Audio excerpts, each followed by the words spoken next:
પટેલના નેતૃત્વની વર્તમાન રાજ્ય સરકારના સેવા, સંકલ્પ અને સમર્પણના 2 વર્ષ પૂર્ણ થઈ તૃતીય વર્ષમાં પદાર્પણ અવસરે રાજ્ય સરકારની સેવાઓમાં યુવા શક્તિના સામર્થ્ય અને કૌશલ્યને જોડવાનો ગૌરવશાળી સમારોહ ગાંધીનગરના મહાત્મા મંદિરમાં યોજાયો હતો। મુખ્યમંત્રી ભૂપેન્દ્ર પટેલે રાજ્ય સરકારના વિવિધ વિભાગોમાં નવી નિમણૂક પામેલા 580 જેટલા યુવાઓને આ સમારોહમાં નાણામંત્રી કનુભાઈ દેસાઈ, પંચાયત રાજ્ય મંત્રી બચુભાઈ ખાબડ અને મુખ્ય સચિવ રાજકુમારની ઉપસ્થિતિમાં નિમણૂક પત્રો એનાયત કર્યા હતા।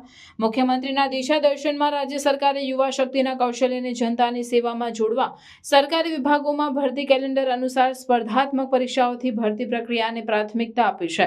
મુખ્યમંત્રી ભૂપેન્દ્ર પટેલે આવી સ્પર્ધાત્મક પરીક્ષાઓમાં સફળ થઈને નિમણૂક પામી રહેલા યુવાઓને નિયુક્તિપત્રો એનાયત કરતા સ્પષ્ટપણે જણાવ્યું કે વડાપ્રધાન નરેન્દ્રભાઈ મોદીએ સુશાસનની જે પ્રણાલી પ્રસ્થાપિત કરી છે તેને ટ્રાન્સપરન્ટ રિક્રુટમેન્ટથી વર્તમાન સરકાર આગળ ધપાવી રહી છે। આ સંદર્ભમાં તેમણે ઉમેર્યું કે રાજ્યમાં વિકાસની જે નવી ક્ષિતિજો ખોલી છે તેના પરિણામે હવે લોકોની અપેક્ષાઓ વધી છે અને ટાઈમલી ડિલિવરી તથા ટ્રાન્સપરન્ટ ગવર્નન્સ જોઈએ છે। રાજ્ય સરકારે આ માટે પૂરી પારદર્શિતાથી નવયુવાનોને સરકારી સેવામાં પસંદગી પામવાના અવસરો આપ્યા છે અને લાગવક કે ભલામણોના તौर તરીકા હવે બંધ થઈ ગયા છે એમ તેમણે જણાવ્યું હતું।